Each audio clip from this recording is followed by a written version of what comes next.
আমার পরিকল্পনার মধ্যে মূলত পরিকল্পনা হলো যে আমি প্রতিশ্রুতি জনগণের যে মৌলিক সমস্যা, আমার ওই এলাকার সবচেয়ে বড় সমস্যা হলো নদী ভাঙ্গন থেকে জনগণকে রক্ষা করা।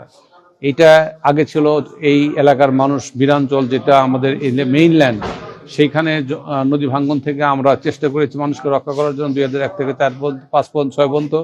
তারপরে এই নদীর কাজ আরো হয় নাই। আমরা এই নদীর কাছ থেকে মানুষকে আমরা ভাঙ্গন থেকে মুক্ত করতে চাই, একটা স্থায়ী সমাধান করতে চাই। পাশাপাশি চরাঞ্চলের মানুষ এখনো এই মেইনল্যান্ডের মধ্যে তাদের জমি জমা সবকিছু এখন স্থায়ীভাবে হয়ে গেছে। লক্ষ লক্ষ হেক্টর জমিতে তারা চাষাবাদ করে, এবং এটা আমাদের বাংলাদেশের খাদ্যে স্বয়ংসম্পূর্ণ একটা বড় একটা অর্জন আমরা মনে করি। সেই ক্ষেত্রে মেইনল্যান্ড এবং চরাঞ্চলের মানুষকে এই নদী ভাঙ্গন থেকে আমি বাঁচাতে চাই। 1 ইঞ্চি জমি আমি মনে করি যে এই প্রিয়, এটা আমার জন্য অনেক পবিত্র। এই পবিত্র জমি ল্যান্ডকে আমার রক্ষা করা আমার পবিত্রতম দায়িত্ব, প্রতিশ্রুতির মধ্যে পেরেছি। কাজেই এটা হলো 1 নম্বর। 2 নম্বর হলো যে চরাঞ্চলের মানুষকে আমি কিছু রাস্তাঘাট উন্নয়ন, তাদের ব্রিজ কালভার্ট, তাদের স্কুল কলেজ, তাদেরকে একটা পুলিশ কেন্দ্র, নিরাপত্তা ব্যবস্থা জোরদার করা, হাসপাতাল তৈরি করা, এইগুলো আমি প্রতিশ্রুতি দিয়েছি। পাশাপাশি এই এলাকার মানুষের মধ্যে রাস্তাঘাট উন্নত করতে চাই প্রতিটি জায়গায়। আমরা মনে করি যে এখন আমাদের দেশকে উন্নত করতে হলে আমাদের রাস্তাঘাট, যোগাযোগ ব্যবস্থা উন্নত করতে হবে। সেই দিক থেকে আমরা মনে করি যে আমাদের যে প্রতিশ্রুত যে কাজগুলি, সেই কাজগুলি এখন করাটাই হবে আমাদের সবচেয়ে বড় লক্ষ্য। এই লক্ষ্যকে সামনে রেখেই আমরা এগিয়ে যেতে চাই। আমাদের লক্ষ্য হলো জনগণকে সেবা করা, দান করা। আমাদের লক্ষ্য হলো মানুষের মৌলিক সমস্যার সমাধান করা। আমাদের লক্ষ্য হলো আমাদের প্রিয় নেতা তারেক রহমান একত্রিত বাস্তবায়ন করা। আমাদের লক্ষ্য হলো আমাদের প্রিয় নেতা তারেক রহমান সাহেবের যেই নির্দেশগুলি বাস্তবায়ন করা, তাকে সহযোগিতা করা, কিভাবে তিনি এই দেশকে এগিয়ে নিয়ে যেতে চান।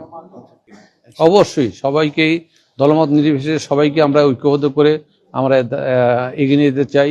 আমরা মনে করি যে এই দেশটি আমাদের, জনগণ আমাদের কেউ ভোট দিয়েছে, কে ভোট দিয়েছে কে ভোট দেয়নি সেটা বড় কথা না। আমার ওইখানকার 3,76,000 ভোটার, প্রায় 7 লক্ষ মানুষ, সেই সকল মানুষের অভিভাবক হিসেবে, সেবক হিসেবে আমি কাজ করতে চাই এবং সবাইকে সমানভাবে দেখতে চাই। আমি মনে করি যে এলাকার সকল মানুষকে নিয়ে যদি আমরা সচেতন হই, আমরা যদি সামাজিক আন্দোলন গড়ে তুলি, তাহলে আমাদের মৌলিক যে সমস্যা দিয়ে সমাধান করা খুবই সহজ হবে। সবাইকে নিয়ে আমরা কাজ করবো ইনশাআল্লাহ।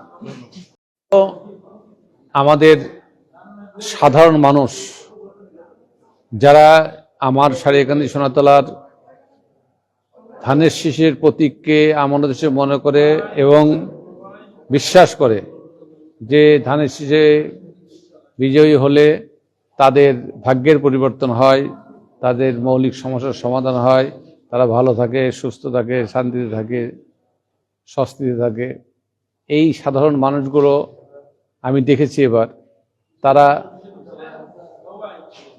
এগিয়ে গেছে আমাদের নেতা কর্মীদের চেয়ে অনেক বেশি। তাদের অবস্থান ছিল একটা বড় ধরনের একটা জোয়ারের মধ্যে, গণজোয়ার তৈরি হয়েছিল সাধারণ মানুষের।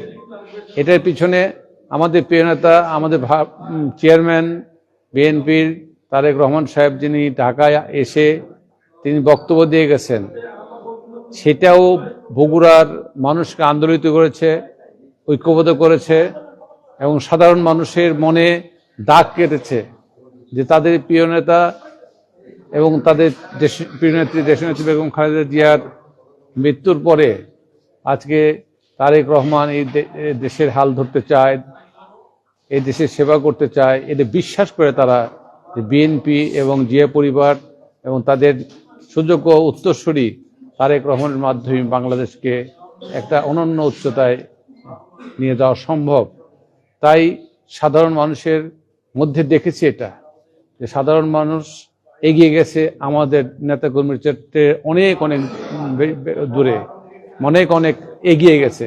তারা ধানের শীষে ভোট দেওয়ার জন্য তারা ঐক্যবদ্ধ হয়েছে এবং তারা মিছিলে এসেছে, জনসভায় এসেছে, এবং আমি যেখানে গেছি তারা ঐক্যবদ্ধ হয়ে আমার পাশে দাঁড়িয়েছে। আমি বিশ্বাস করি আমাদের দায়িত্ব হবে এখন আমাদের প্রিয় নেতা জনাব তারেক রহমানের নেতৃত্বে আমাদের বগুড়ার সকল বৈষম্য দূর করে সাধারণ মানুষের উন্নয়ন ত্বরান্বিত করা, যুব সমাজের চাকরি, মাদক বিরোধী আন্দোলন তৈরি করা, সন্ত্রাস বিরোধী আন্দোলন করা, চাঁদাবাজদের বিরুদ্ধে আন্দোলন তৈরি করা, যারা মানুষের থেকে বিচ্ছিন্ন হয়ে গেছে তাদেরকে যদি দল মনে করে তারা বিচ্ছিন্ন হওয়ার ফলশ্রুতিতে আমাদের দল ক্ষতিগ্রস্ত হয়, তাদের বিরুদ্ধে ব্যবস্থা গ্রহণ করতে হবে।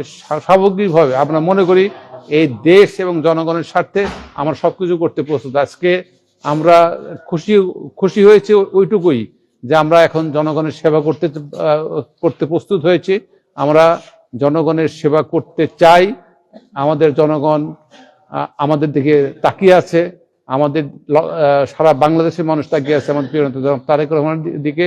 এবং উনিও বলেছেন আমাদের এমপি যারা হবেন তাদেরকে দেখভাল করা বা তারা জনগণের সেবা কিভাবে করবে সেইটার দায়িত্ব উনি গ্রহণ করেছেন। কাজেই তার নেতৃত্বেই বাংলাদেশকে আমরা এগিয়ে নিয়ে যাব এবং